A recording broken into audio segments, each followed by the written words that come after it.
안녕하세요. 저 이기곤이라고 하고요. 오늘 좀 흥미로운 내용을 소개를 드리려고 하는데 이제 제가 소개드리는 내용은 개발 분야랑 관계없이 알아야 되는 기술 10가지예요. 솔직하게 말씀드리면 다 알아야 되는 내용은 아니지만 이제 개발자로서 언젠가 한 번쯤은 알게 될 수밖에 없는 그런 기술들에 대해서 오늘 이제 소개하는 자리가 될 것 같아요.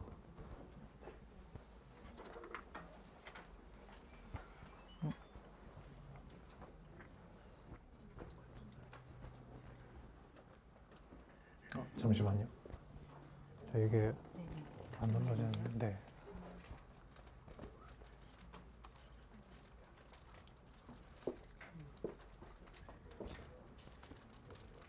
일단 그거 누르셨어요? 네, 그냥 이거 눌러서 할까요? 제가 눌러볼게요. 네. 네. 먼저 이제 제 소개를 드리자면은 저는 이제 올해 7년 차 되는 C++ 개발자고요. 리눅스랑 윈도우즈 환경에서 둘 다 경험을 가지고 있습니다.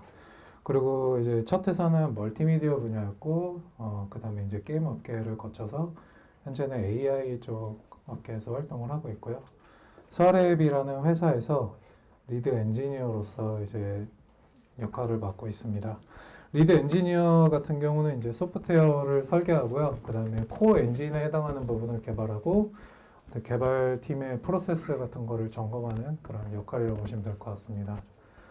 그리고 제가 했던 기술 번역이나 집필 활동에 대해서도 소개를 드리면은 멀티미디어 라이브러리 관련해서 이제 책을 한 권 쓴 게 있고요. 그다음에 개발 프로세스 관련해서 쓴 책이 있고 역서로는 이제 개발 방법론에 대한 책과 도커 관련된 책 2권이 있습니다. 그리고 마이크로소프트웨어라는 이제 잡지에 2번의 기고를 했고요. 아마 내년에는 이번 세션을 주제로 하는 새로운 책이 나올 것 같고, 네, 올해도 아마 기고를 한 번 더 하게 될 것 같습니다. 오늘 소개드리는 내용입니다. 오늘 소개드리는 내용은 앞서 말씀드렸듯이 이제 개발 분야와 상관없이 알아야 하는 기술들에 대해서 다뤄보고요. 각 기술들이 해결할 수 있는 문제와 이제 해결할 수 없는 문제들이 한 번씩 설명을 드릴 겁니다. 그리고 모든 내용을 다룰 수 없기 때문에 가벼운 마음으로 들어주시면 좋을 것 같고요. 나중에 어떤 상황이 주어졌을 때 이런 기술들을 활용하면 된다 정도로만 생각을 해주시면 좋을 것 같습니다. 그리고 중요한 키워드가 있는 경우에는 빨간색으로 강조를 하니 알아두시면 좋을 것 같고요. 오늘 소개드릴 기술들이에요. 문자 인코딩부터 시작해가지고 마지막에 HTTP까지 총 10가지 기술을 설명드리고요. 어떤 기술 같은 경우는 이제 소개하는데 책 한 권 이상의 분량이 필요하기도 해요. 그래서 아마 기술들별로 이제 좀 깊이가 조금씩 다를 수 있어요. 그러나 이제 앞서 말씀드렸듯이 이런 기술들에 대해서 알아두면 좋다 정도로만 가볍게 들으면 되기 때문에 네, 그 깊이는 조금씩 다를 수 있다는 점 이해해 주시면 감사하겠습니다. 문자 인코딩부터 설명을 드리겠습니다. 문자 인코딩이라는 거는 컴퓨터가 이제 문자를 이해할 수 있게 만든 규칙이에요. 그래서 실제로 컴퓨터의 메모리를 열어보면은 문자 같은 건 없고 숫자만 있는 거를 제가 볼 수가 있는데 지금 아래 보시는 그림이 제가 실제로 메모리를 덤프던 내용이에요. 그래서 컴퓨터가 이제 문자를 이해할 수 있도록 만든 어떤 규칙이 문자 인코딩인데 이제 각 숫자에 대응하는 어떤 문자표를 만들어 놓고 어떤 숫자가 왔을 때는 그거를 문자로 만들어라 라고 이제 정한 게 문자 인코딩이죠. 그래서 문자 인코딩도 종류가 굉장히 다양한데요. 인코딩마다 지원하는 문자의 종류도 다양하고요. 그래서 예를 들면 어떤 언어는 한글과 한자 그리고 영어만 지원하는 인코딩이 있는 반면에 영어만 지원하는 문자 인코딩도 있고요. 아니면 모든 나라의 언어를 지원하는 그런 문자 인코딩도 있습니다. 오늘날 이제 대표적으로 쓰이는 문자 인코딩의 종류인데요. 아스키 코드는 기본적으로 사용하는 인코딩이고요. 하드웨어부터 웹 그리고 백엔드 시스템 모든 부분에서 기본적으로 사용하고 있습니다. EUCKR 같은 경우는 아스키 코드가 나온 이후에 각 나라들이 독자적으로 만든 문자 인코딩 중 하나로 한글 그리고 한자 그리고 숫자와 영어 포함한 일부 문자들을 지원하는 문자열 인코딩이고요. 오늘날은 거의 사용하지 않지만 일부 이제 오래전에 만들었던 시스템에서 사용을 하고 있고, 아마 웹 개발자분들은 이니시스 결제 모듈 같은 거 연동하실 때 한 번씩 보게 되실 거예요. 그런 결제 모듈이 아직까지 EUCKL로 되어 있거든요.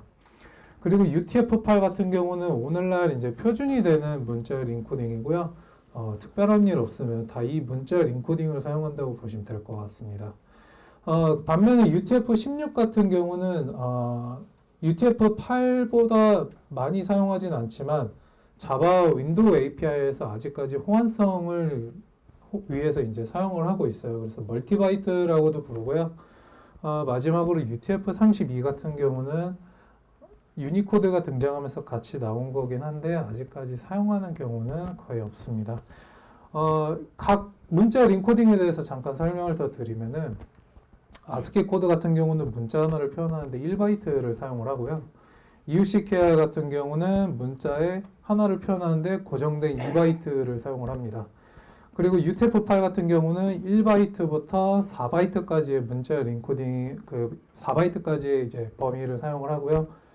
표준상으로는 6바이트까지 사용을 하는데 일반적인 경우에는 4바이트까지만 사용한다고 보시면 될 것 같습니다.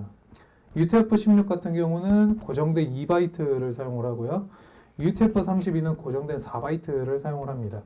그래서 EUCKR로 작성된 문자를 UTF-8로 읽는다거나 UTF-16으로 읽는다 이러면은 글자 체계가 다르고 읽는 방법도 다르기 때문에 글자가 깨져서 나오게 되겠죠. 요약을 하고 이제 넘어가 보겠습니다. 문자열 인코딩이란 컴퓨터 문자를 이해할 수 있게 만든 규칙이고요. 앞서 말씀드렸듯이 문자열 인코딩이 다르면은 글자가 깨져서 나오게 돼요. 그래서 그런 경우에는 내가 어떤 문자열 인코딩으로 봐야 하는지 그거를 선택해서 변환을 해야 됩니다. 근데 이제 여기서 중요한 거는 그거를 미리 알 수가 없어요. 그러니까 일부 UTF-8 같은 포맷 같은 경우는 이제 앞에 몇 바이트를 읽어서 이게 UTF-8이구나 하는 거를 이해할 수 있는데 일반적인 경우에는 문자열 인코딩을 유추할 수 있는 방법이 없어요. 그래서 대부분은 이제 하나씩 시도해보고 자동으로 맞춰주는 그런 방식을 사용하게 돼요. 자바 윈도우 API 같은 경우는 멀티바이트를 사용을 하기 때문에 이 환경에서 개발하시는 분들은 UTF-8과 UTF-16을 어디까지 사용할 건지 경계를 명확하게 하는 게 좋아요. 그렇지 않으면 어떤 함수를 쓸 때 내가 이거를 UTF-8로 인코딩을 해야 되는지 UTF-16으로 인코딩을 해야 되는지 구분이 안 되는 경우가 굉장히 많거든요. 그래서 그 경계를 명확하게 하는 게 좋고요. 앞서 말씀드렸던 이제 그 문자열 인코딩이 어떤 규칙으로 되어 있는지 그리고 언제 어떻게 사용할 수 있는지에 대한 내용들은 알아두시면 좋을 것 같습니다. 다음은 이제 베이스 64입니다.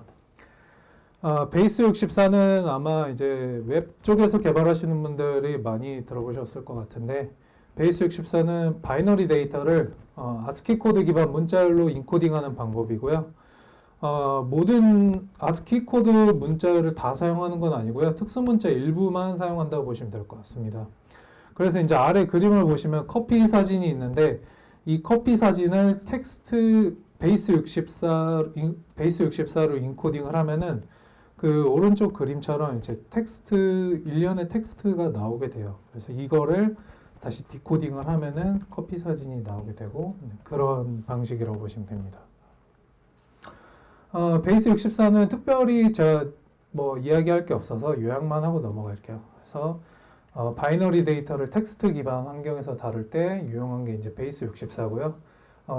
텍스트밖에 사용할 수 없는 이메일이라든지 또는 HTTP 바디 같이 텍스트만 사용할 수 있는 어떤 프로토콜 또는 제이슨이나 XML 등 텍스트 기반 규격에서 베이스 64를 많이 사용을 하고요.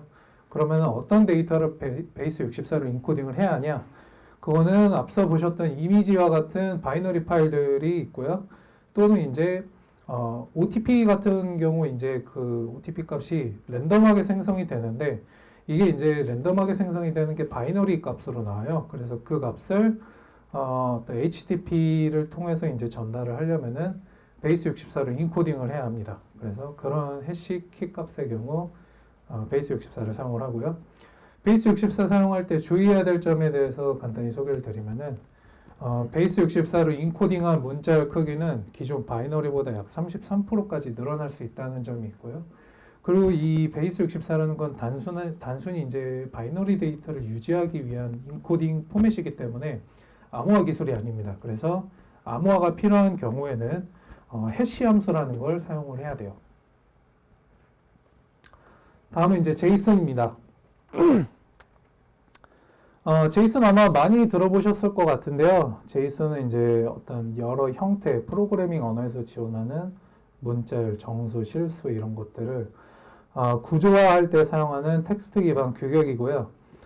저희 쇼핑몰 같은 경우를 예로 들면은 쇼핑몰에서 이제 어떤 제가 상품을 주문을 했을 때 그 주문을 처리하는 서버로 전달을 해야겠죠. 근데 이제 주문을 처리하는 서버로 전달할 때 제가 이제 뭐 상품 코드도 있을 거고 수량도 있을 거고 가격도 있을 거고 뭐 고객 정보도 있겠죠. 근데 그런 것들을 어떤 하나의 구조체처럼 묶어가지고 전달을 하고 싶은데 그럴 때 사용하는 게 이제 제이슨이라고 보시면 돼요. 그래서 왼쪽에 있는 정보들을 어떤 일련의 텍스트 데이터로 이제 직렬화를 해서 한 번에 전달을 할 수가 있는 거죠.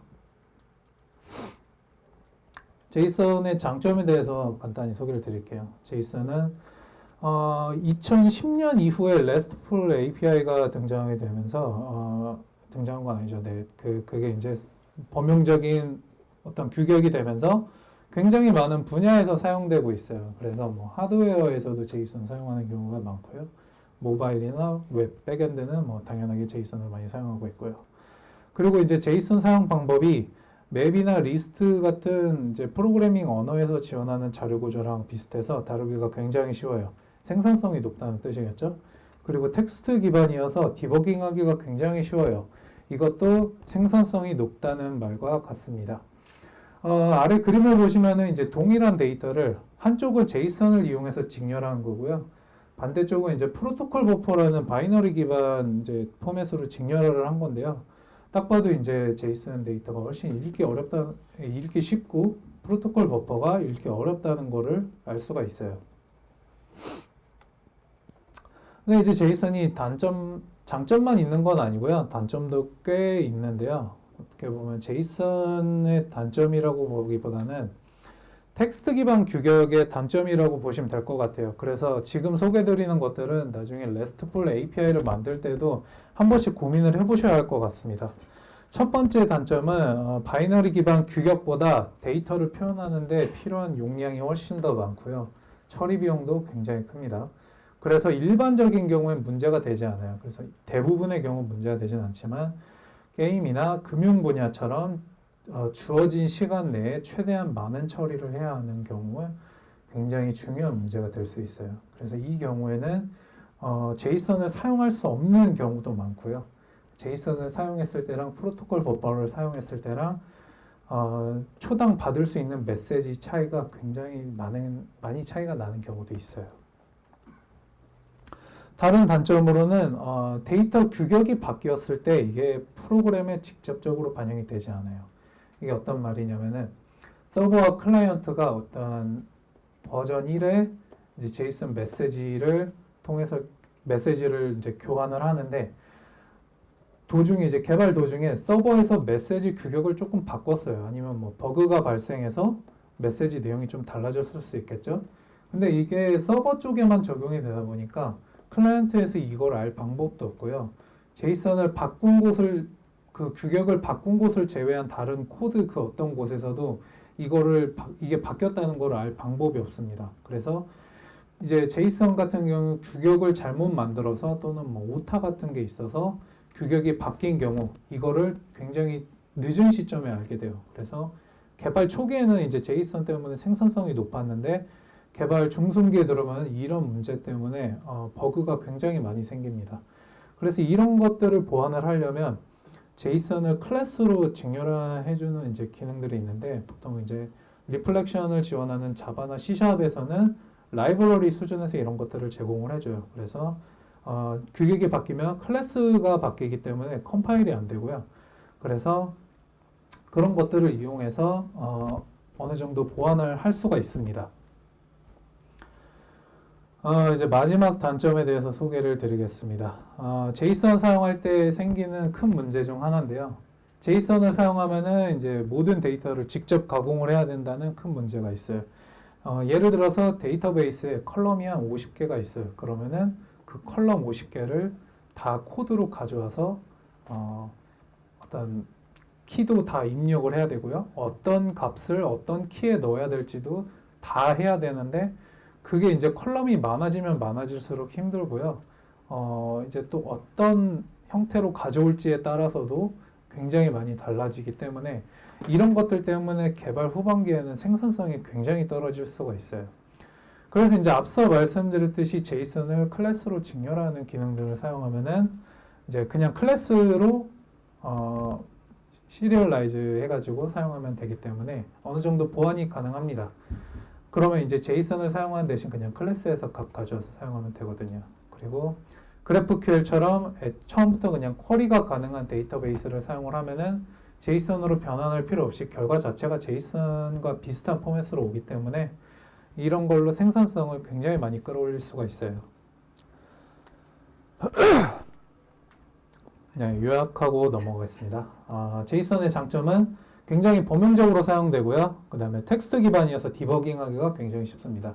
그러니까 개발 초반에는 이만한 이제 데이터 통신 규격이 없다는 거죠.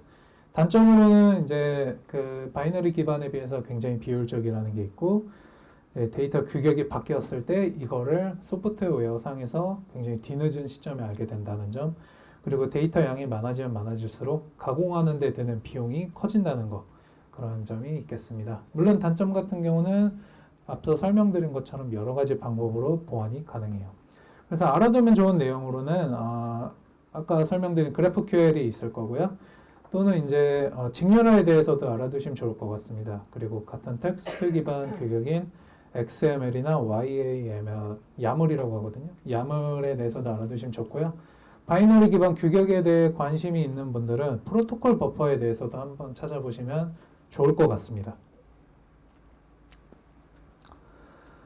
다음은 이제 다국어 처리에 대해서 소개를 드리겠습니다. 다국어 처리란 프로그램을 수정하지 않고도 여러 언어를 동시에 지원하는 기술이에요. 이게 상용 서비스를 만들게 되면 필연적으로 도입을 해야 되는 기술 중 하나죠. 다국어 처리 같은 경우는 일반적으로 리소스 파일과 언어 설정 그리고 프로그램으로 구성이 되어 있는데요. 프로그램 이제 리소스 파일부터 설명을 드리면은 어떤 엑셀표를 생각하시면 돼요. 엑셀표에 메시지 키가 하나 있어요. 그리고 각 나라별로 거기에 맞는 메시지가 있습니다. 그리고 프로그램에서는 이 엑셀에 있는 메시지 키 항목에 있는 키를 사용을 하고요. 그리고 이 프로그램이 컴파일이 돼서 런타임에서 돌아갈 때 언어에 맞는 이제 설정을 하게 되면은 그 언어에 따라서 언어에 일치하는 그 리소스 파일에 있는 메시지를 보여주게 됩니다. 실사례에 대해서 말씀을 드리면은 파이썬 같은 경우는 getText라는 프로그램을 통해서 다국어를 처리를 할 수가 있어요. 그래서 PO 파일이라고 하는 리소스 파일을 만들고요. 프로그램 코드에서 언어 설정을 하고 메시지 키만 적어두고 이제 실행을 하게 되면 한국어로 메시지가 나오게 돼요.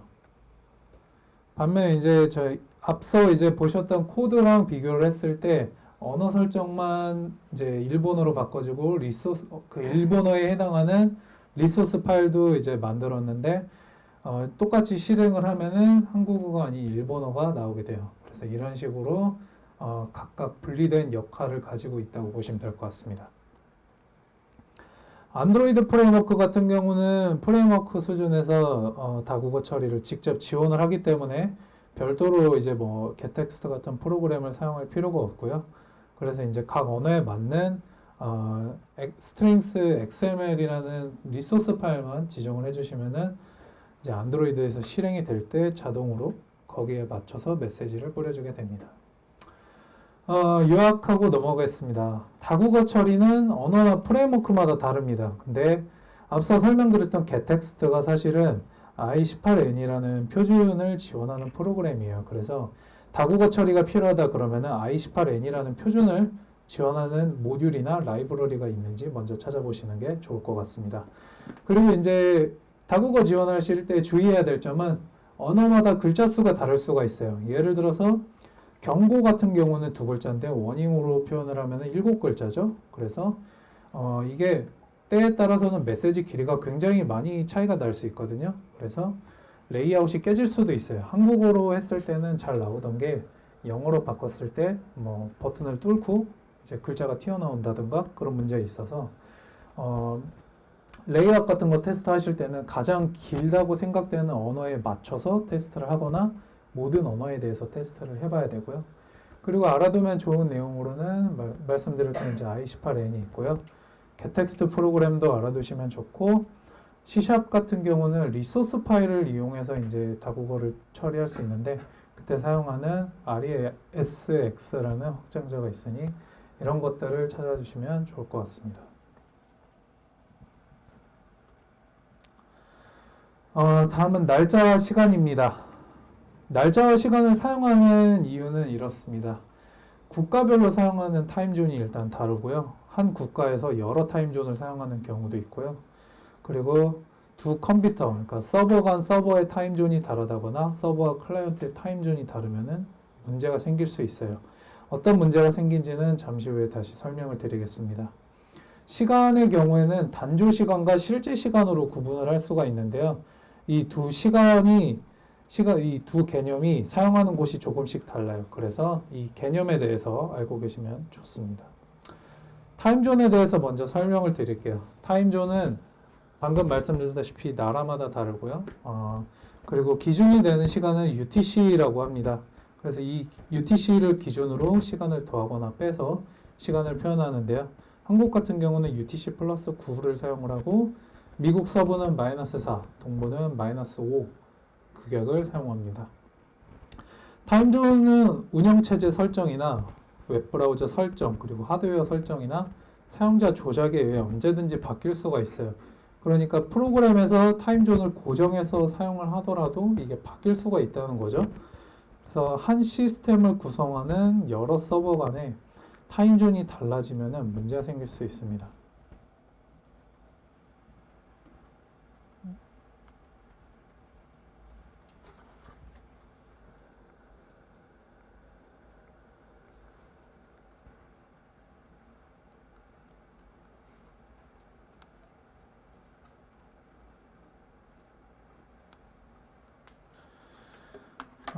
네. 실사례를 들어서 설명을 드릴게요.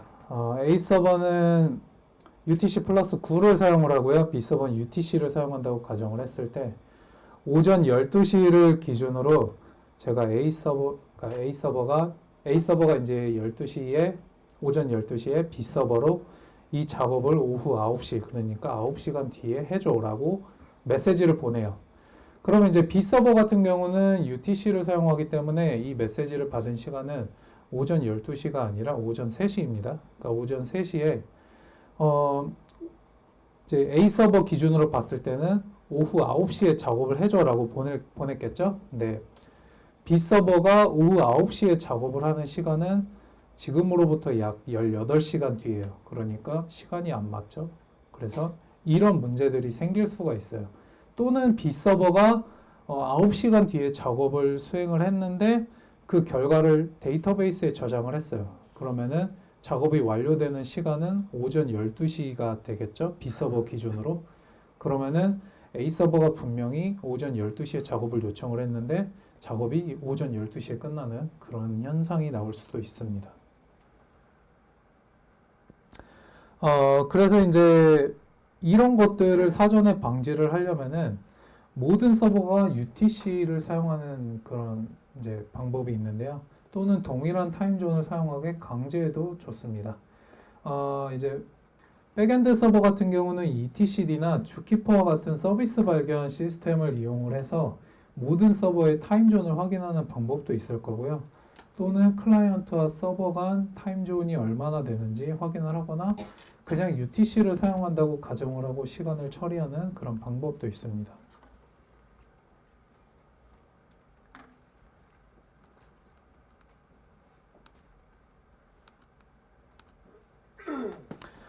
다음은 이제 단조 시간에 대해서 말씀을 드리겠습니다. 단조 시간은 운영 체제나 CPU와 같은 하드웨어에서 직접 계산을 하는 시간이고요. 마이크로초 단위로 이제 점진적으로 증가하는 값이고, 실제 시간과는, 그러니까 실제로 저희가 알고 있는 시간과는 조금 다른 형태를 가지고 있어요. 예를 들면은 22만 1240 뭐 이런 것처럼 이렇게 점진적으로 증가하는 값이라고 보시면 되고요.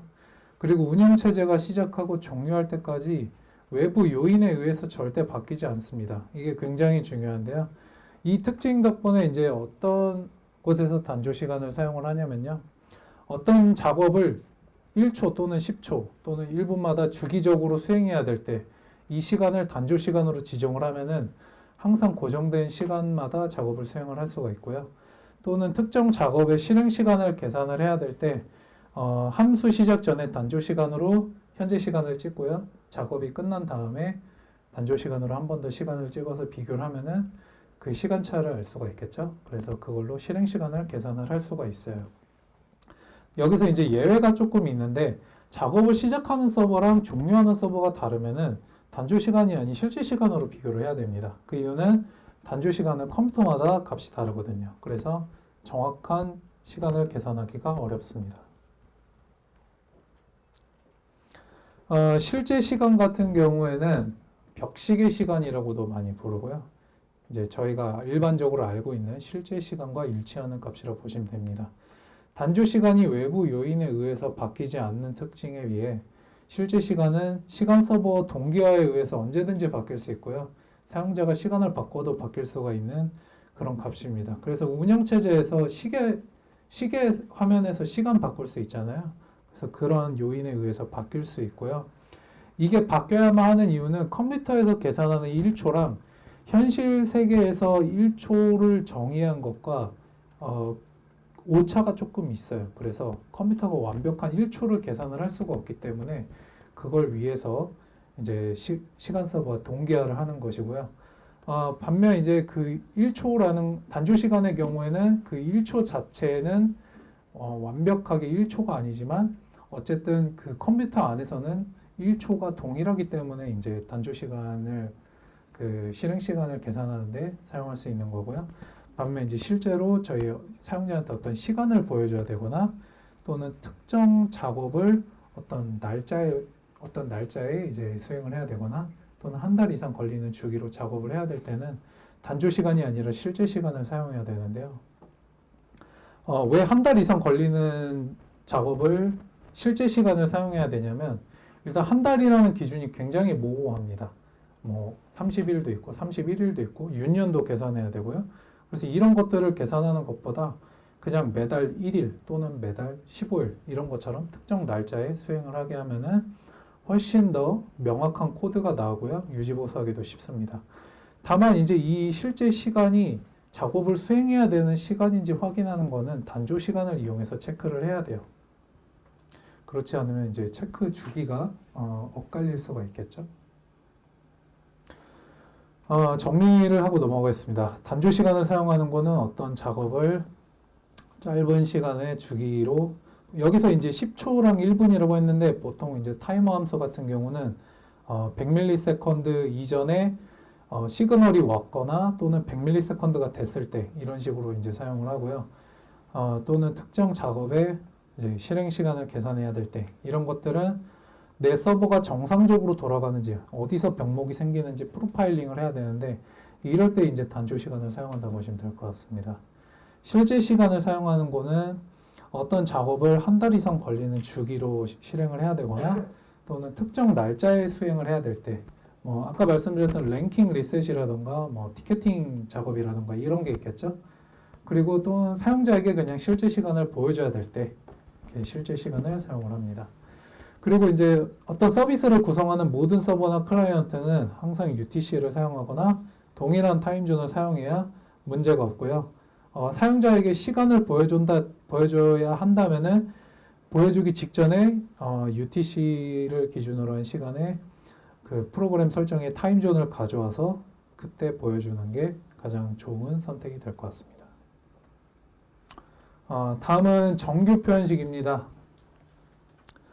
정규 표현식은 아마 제가 오늘 소개드리는 기술 중에 가장 덜 중요할 수도 있어요. 근데 아마 언젠가 한 번씩은 네, 사용하게 될 것 같습니다. 정규 표현식은 이제 주어진 문자열 속에서 어떤 패턴을 가진 문자열을 찾을 때 사용을 하는 기술이고요. 예시를 몇 개 적어놨는데 비밀번호가 대문자, 소문자, 특수문자 한 개를 가지고 있는지 검사할 때 또는 누가 어떤 요청을 보냈는데 이게 제가 원하는 형식인지 확인하고 싶을 때 또는 커맨드 라인 프로그램처럼 외부 프로세스에서 제가 필요한 결과만 가져오고 싶을 때 그리고 어떤 문자열을 제가 원하는 문자열로 치환하고 싶을 때 정규 표현식을 사용을 할 수가 있습니다. 정규 표현식 테스트 방법은 이제 요즘 같은 경우는 온라인 무료 웹사이트가 굉장히 많아요. 그래서 그리고 정규 표현식이라는 게 저희가 이제 식을 이해하기가 굉장히 어렵고 오래 걸립니다. 그래서 그 정규 표현식을 처음부터 외우기보다는 그냥 필요할 때 사용을 하는 게 좋은데요. 대신 이제 완벽하게 이해를 하고 사용을 해야 돼요. 내가 어떤 식을 사용하는지, 이 식이 어떤 역할을 하는지, 그런 이해를 돕기 위해서 이제 이런 온라인 웹사이트 같은 데서 패턴을 하나씩 테스트해보고 내가 이제 실제로 파싱할 문자열을 넣어보고 이런 것들을 테스트하면은 이해하기가 굉장히 빨라요. 그래서 정규 표현식 같은 경우는 이런 테스트 툴이 많으니 이런 것들을 활용하면은 좋습니다. 정규 표현식으로 할 수 있는 것들에 대해서만 간단하게 소개를 드릴게요. 일단 뭐 소문자 한 개 찾기가 있고요. 또는 대소문자 한 개, 또는 숫자 한 개 찾기 이런 기본적인 것들이 있습니다. 그리고 문자열을 찾는 것도 있고요. 어떤 특정 길이와 일치하는 문자열을 찾는 것도 있고 또는 뭐 A로 시작해서 Z로 끝나는 문자열을 찾는 것도 있고요. 그리고 어떤 문자열 앞에 특정 단어가 붙어 있고 중간에 공백이 몇 개가 있고 뭐 하이픈은 몇 개가 있고 이런 복잡한 패턴을 가진 문자열도 정규 표현식을 이용하면 다 찾을 수가 있어요. 정규 표현식을 활용하는 방법에 대해서 조금 더 설명을 드리면은 앞서 말씀드렸던 비밀번호 검증이 있겠습니다. 비밀번호 검증은 조건이 굉장히 까다롭죠. 제가 이제 여기서 추려낸 것이 8글자 이상이고 소문자, 대문자, 숫자, 특수문자를 각각 하나씩 포함하고 있어야 비밀번호 조건을 만족을 하게 설정을 했는데 보통 이런 경우 굉장히 많잖아요. 특히 오늘날 이제 패스워드 검사 같은 경우는. 그래서 이런 경우에는 각 조건마다 한 개의 정규 표현식을 만들어서 총 5번을 검사를 하게 됩니다. 그러니까 조건이 여러 개인 경우에는 정규 표현식을 여러 개를 사용해야 된다는 뜻이랑 비슷해요. 그래서 물론 이제 조건을 하나를 써서 여러 패턴을 찾을 수도 있지만 그 패턴이 정확히 어떤 패턴인지 알려면 그 정규 표현식을 한 번 더 사용해야 되는 건 똑같습니다. 이제 요약을 하고 넘어가겠습니다. 정규 표현식은 이제 주어진 문자열 속에서 특정 패턴을 가진 문자열을 찾을 때 사용하는 기술이고요. 외우기가 어렵고 이해하기도 쉽지 않기 때문에 필요해서 검색해서 사용하되 이제 정확하게 이해해야 된다는 점만 주의해 주시면 좋을 것 같습니다. 그리고 문자열을 검사하는 범위가 너무 클 경우에는 성능이 저하될 수가 있어요. 그래서 이런 경우에는 직접 문자열의 인덱싱을 돌면서 패턴을 검사를 하는 것도 좋은 방법이 될 수 있고요. 또는 문자열을 검사하는 범위 자체를 줄이는 것도 좋은 방법이 될 것 같습니다. 다음은 이제 UUID 버전 4예요. UID 같은 경우는 GUID라고도 많이 알려져 있고요. 소프트웨어에서 이제 굉장히 많은 식별자가 필요하게 되는데 예를 들면 유저 아이디가 있고 또는 어떤 논리적인 작업의 아이디가 있을 거고요. 그리고 어떤 클라이언트의 세션 아이디 또는 아이템 아이디 이제 이런 여러 가지 식별자들이 있는데 이런 식별자들을 만들 때 사용하는 게 UUID라고 보시면 될 것 같습니다. UUID는 이제 그 4개의 하이픈과 32개의 16진수 문자들로 구성이 되어 있고요. 버전 4를 제외한 나머지 버전은 사용하지 않는다고 보시면 될 것 같습니다. UID가 나온 지 굉장히 오래됐기 때문에 버전 1과 버전 2는 한 80년대에서 90년대 사이에 있던 표준이라고 보시면 되고요. 버전 5 같은 경우는 해시 함수와 완전히 동일한 기능이기 때문에 그냥 해시 함수로 대체됐다고 보시면 될 것 같습니다. 그리고 UID에서 이제 하이픈의 위치는 항상 고정이 되어 있기 때문에 UID를 저장할 때는 그 하이픈을 제외한 총 16바이트만 사용을 하고요. 그래서 이제 밑에 보시면은 하이픈 제외했을 때 어떻게 저장이 되는지를 보실 수 있습니다.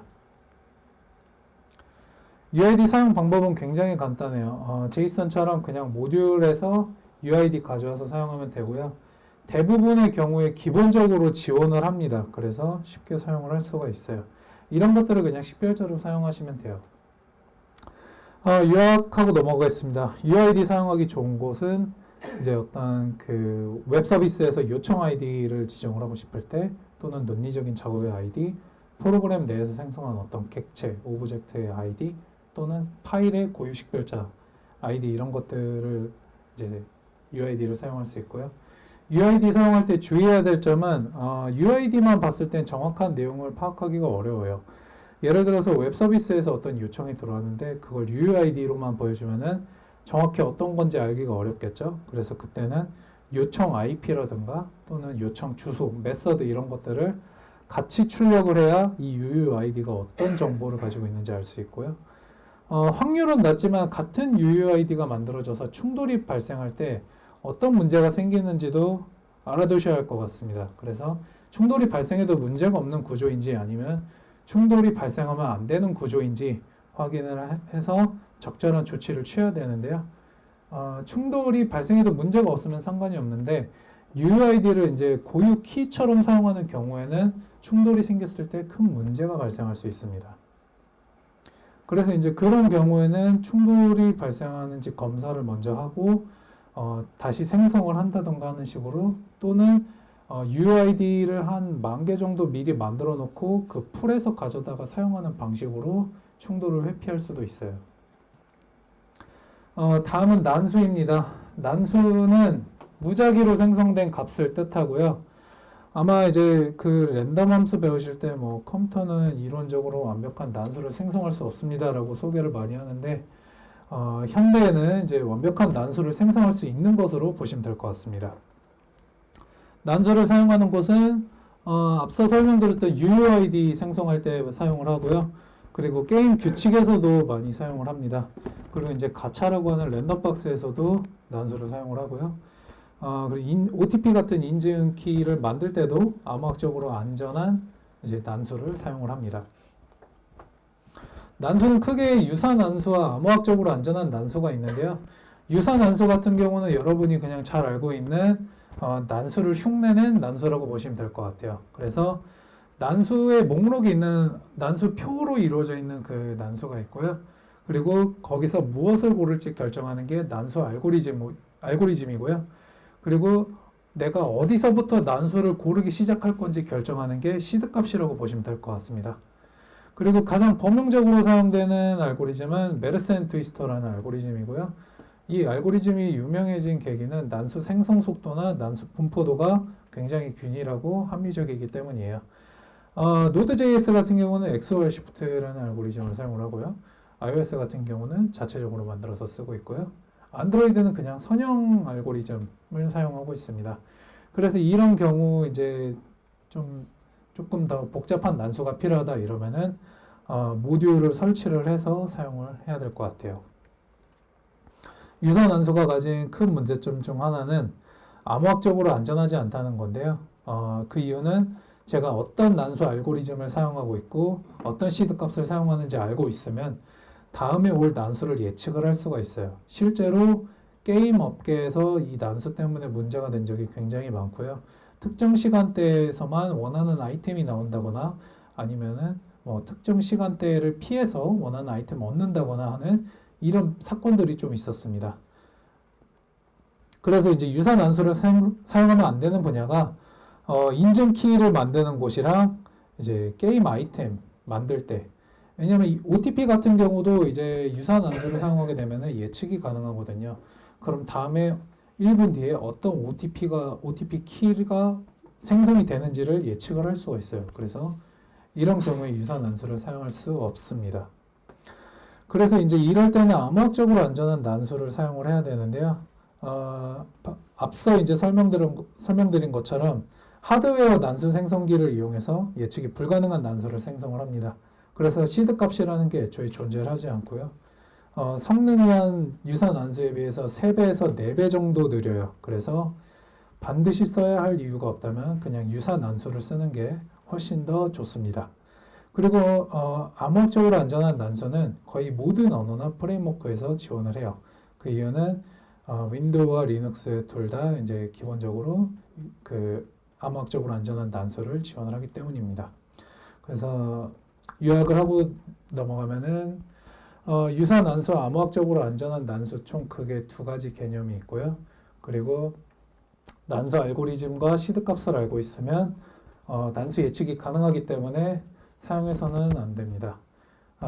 이제 암호학적으로 안전한 곳에서는 사용해서는 안 되죠. 그리고 보통 이제 시드 값을 타임스탬프로 사용하는 경우가 많이 있는데 그 경우에도 예측이 가능하기 때문에 타임스탬프처럼 점진적으로 증가하는 어떤 값을 시드로 사용하면 안 됩니다.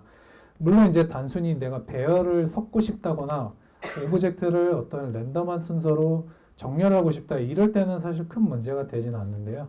이 난수 자체를 어떤 로직에 활용을 하는 경우에는 시드 값을 정할 때도 굉장히 주의해야 될 것 같습니다. 반면 이제 암호학적으로 안전한 난수는 유사 난수에 비해서 3-4배 정도 좀 느리지만 예측이 불가능하기 때문에 이제 OTP 같은 인증키나 게임 아이템 재화 생성할 때 사용하면 좋습니다. 지금 혹시 시간이 끝났나요? 네, 제가 한 10분 정도만 더 해서 네, 지금 2개 남았는데요. 10분 안에 후딱 끝내보겠습니다. 해시 함수에 대해서 간단하게 설명을 드릴게요. 해시 함수는 이제 임의의 입력값을 고정된 길이의 값으로 변환하는 그냥 함수라고 보시면 돼요. 저희가 알고 있는 그 함수가 맞습니다. 그래서 입력값이 동일하면 해시값이 동일하고요. 그리고 해시의 길이는 입력값과 관계없이 항상 동일하게 나옵니다. 그러니까 제가 A를 넣던 AA를 넣던 뭐 어떤 문자열을 넣던 나오는 길이는 항상 동일해요. 물론 이 길이는 알고리즘마다 다릅니다. 보통은 64바이트 정도로 생각을 하시면 될 것 같아요. 서로 다른 입력값이 같은 64바이트가 아니라 64비트네요. 네. 그래서 서로 다른 입력값이 같은 해시값을 만들 확률이 굉장히 낮아요. 그래서 같은 해시값이 나온 경우 이거를 해시 충돌이라고 합니다. 해시 함수가 제공하는 기능에 대해서 간단히 소개를 드리면은 해시 함수는 해시 맵을 만들 때 사용을 하는데요. 그 이유는 이제 해시 맵이라는 자료 구조가 데이터 접근 비용이 1이에요. 그래서 데이터 양이 뭐 100만 개가 됐든 1000만 개가 됐든 항상 동일한 속도로 데이터를 가져올 수 있어요. 그래서 해시 함수를 이용하면은 이런 해시 맵을 쉽게 구현을 할 수가 있고요. 입력값이 동일하면 해시값이 동일하기 때문에 제가 입력값에 대해서 이제 입력값 그 컨테이너의 크기와 상관없이 항상 동일한 속도로 이제 해시 내용을 가져올 수 있는 것도 이 특징 때문입니다. 그래서 다른 특징으로는 민감한 데이터의 변조를 막을 수 있다는 건데요. 그 이유는 이제 입력값이 동일하면은 해시값도 동일하기 때문에 중간에 데이터 변조가 발생했다거나 데이터가 깨진 경우 해시값을 이제 확인을 해서 비교를 할 수가 있겠죠.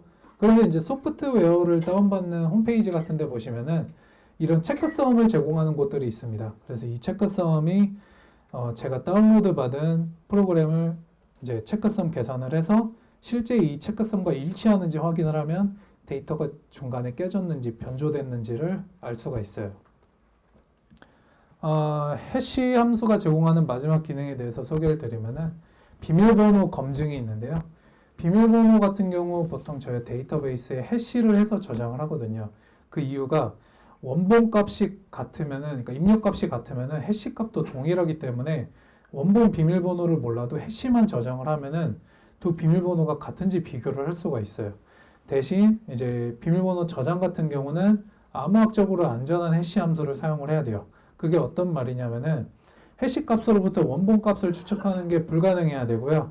그리고 해시 충돌이 불가능해야 됩니다. 그래서 보통 이제 암호학적으로 안전했던 해시 함수가 암호학적으로 안전하지 않게 되는 사건들이 있는데 그 시점이 보통은 이제 해시 충돌이 가능한 게 증명이 된다거나 알고리즘상으로 어떤 취약점이 있을 때 그게 발견이 됐을 때 암호학적으로 안전하지 않게 됩니다.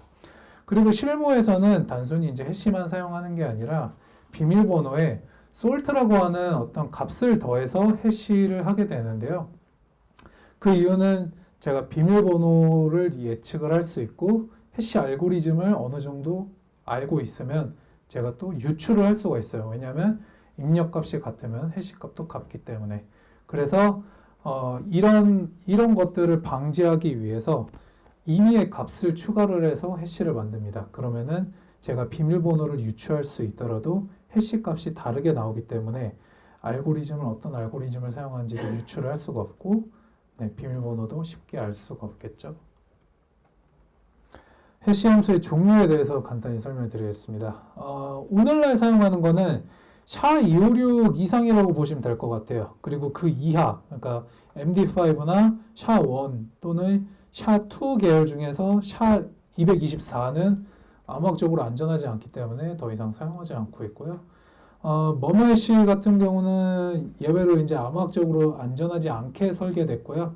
대신에 해시 성능이 굉장히 뛰어나기 때문에 해시를 많이 사용하는 곳, 예를 들면 이제 레디스처럼 메모리 기반으로 데이터를 이제 저장하는 그런 곳에서 많이 사용을 하고 있습니다.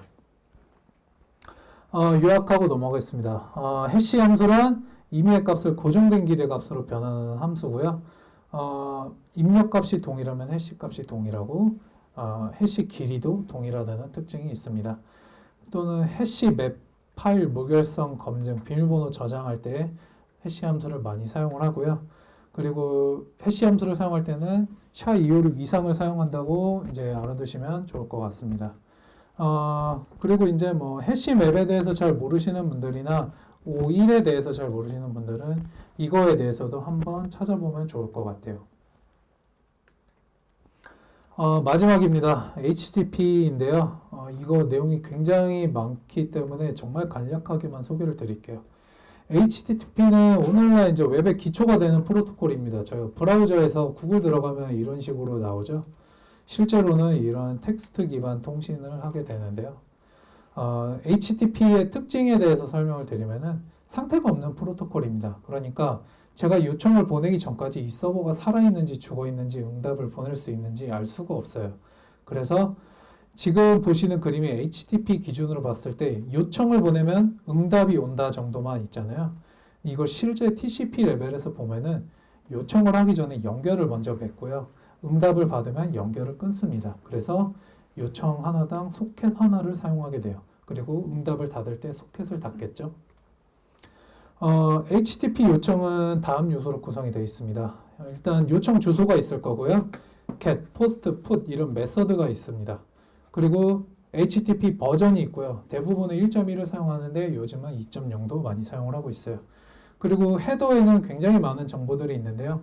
내가 보내는 정보가 JSON인지 아니면 단순 텍스트인지 또는 바이너리인지 이런 것들을 정할 수 있고 내가 요청을 보냈을 때 얼마나 오래 기다려야 되냐 이런 것들도 헤더에 넣을 수 있습니다.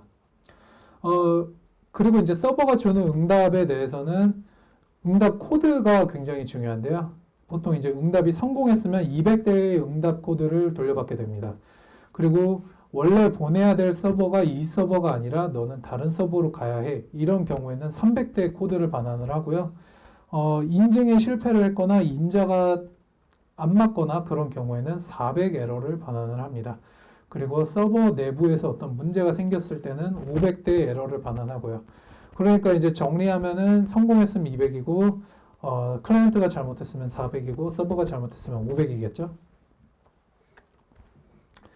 그리고 이제 HTTPS에 대해서 마지막으로 이제 소개를 드릴 건데요. HTTP에 TLS라는 암호 기술을 적용한 게 HTTPS입니다.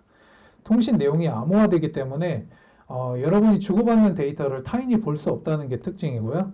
암호화의 수준은 TLS 버전에 이제 따라 달라집니다. 현재 가장 안전하고 범용적인 버전은 TLS 1.2고요. 내년부터는 브라우저에서 1.3을 본격적으로 도입한다는 얘기가 있습니다. 그러나 이제 일부 기기에서는 아직 동작을 하지 않기 때문에 1.3을 도입하기에는 아직 좀 이른 것 같다는 이제 생각이 있고요. 1.1은 너무 취약한 반면에 윈도우 XP처럼 굉장히 오래된 버전의 어떤 프레임워크나 운영체제를 지원해야 되는 경우에는 도입을 할 수밖에 없습니다. 그리고 HTTPS 통신을 하려면 서버는 반드시 이제 제3자가 인증한 인증서가 필요하고요. 이게 없으면 보통 이제 브라우저에서 인증서 에러가 뜨면서 안 되거나 인증서가 만료됐다고 연결을 막아버리는 그런 경우가 있어요. 근데 표준상으로는 이거를 사용자가 무시를 할 수 있긴 합니다. 인증서가 만료돼도 무시하고 연결을 할 수는 있어요. 그러나 굉장히 위험하다고 보시면 될 것 같습니다. 그리고 이제 인증 과정에는 암호화되기 직전에 도메인이 한번 노출되는 시점이 있는데 저희가 알고 있는 HTTPS 차단 기술은 이 시점에서 도메인을 가로채서 특정 도메인만 차단하는 기술이라고 보시면 될 것 같아요. 그리고 여담으로 애플 앱스토어 같은 경우는 HTTPS 통신이 안 되면 앱을 올릴 수가 없습니다. 그리고 IPv6 전용 환경에서도 검사를 해서 이게 통과가 안 되면 앱스토어에 안 올려줘요. 그래서 HTTPS는 요즘은 거의 필수라고 보시면 될 것 같아요. 요약하겠습니다. 상태가 없는 프로토콜입니다. HTTP는. 그래서 제가 요청을 보내기 전까지 서버가 살아있는지 알 수 없는 특징이 있고요. 그리고 요청과 응답 하나당 소켓을 한 번씩 열고 닫기 때문에 이를 해결하기 위해서 웹소켓이라든지 HTTP2라든지 이런 기술들을 활용해서 소켓을 닫지 않고 적극적으로 활용하는 그런 것도 있습니다. 그리고 프론트엔드 개발자가 이제 그쪽으로 이제 관심이 있으신 분들은 스티키 세션이랑 교차 도메인 리소스 공유에 대해서 반드시 알고 있어야 돼요. 이 기술들은 스티키 세션의 경우에는 제가 처음에 요청을 보냈던 그 웹서버로 계속 요청을 보낼 수 있게 하는 기술이고요. 보통 이제 서버가 사용자가 많아지면 서버가 굉장히 많아지잖아요. 그 경우에 한쪽 세션에 붙어 있을 수 있게 유지를 하는 기술입니다. 교차 도메인 리소스 공유 같은 경우는 도메인이 다를 경우에 브라우저에서 요청을 못하게 막아버리는 건데요. 그거를 이제 서로 다른 도메인 간에 요청을 할 수 있게 허용하는 기술이라고 보시면 될 것 같습니다. TLS 버전 같은 경우는 1.2를 사용하는 게 일반적이나 1.1, 1.3도 상황에 따라 사용할 수 있다고 보시면 되고요.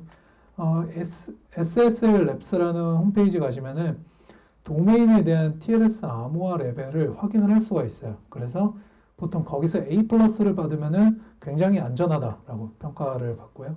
그 외에는 좀 암호학적으로 안전하지 않은 이제 암호화 방식을 사용을 한다거나 보통 그런 경우는 이제 좀 오래된 버전의 안드로이드나 윈도우를 지원하기 위해서 도입을 하는 경우가 있기 때문에 A+가 아니다라고 해서 모두 이제 위험한 거는 또 아니라고 보시면 될 것 같아요. 그리고 인증서 같은 경우는 렛츠 인크립트 같은 데서 무료로 받을 수 있기 때문에 웹 개발하시는 분들은 이런 것들 이제 도메인만 사고 인증서는 이런 데서 무료로 받으시는 게 좋고요. 그리고 고데디나 코모도 같은 경우는 1년에 한 30만 원 정도 비용을 들여서 도메인을 살 수가 있어요. 제가 이제 시간이 많이 부족해서 질문이나 답변을 가질 시간이 없었는데 이 아래 이메일로 연락을 주시면은 제가 한 분 한 분 정성스럽게 답변을 드리려고 노력을 하겠습니다. 그리고 긴 이야기지만 들어주셔서 감사하고요. 네, 고생하셨습니다.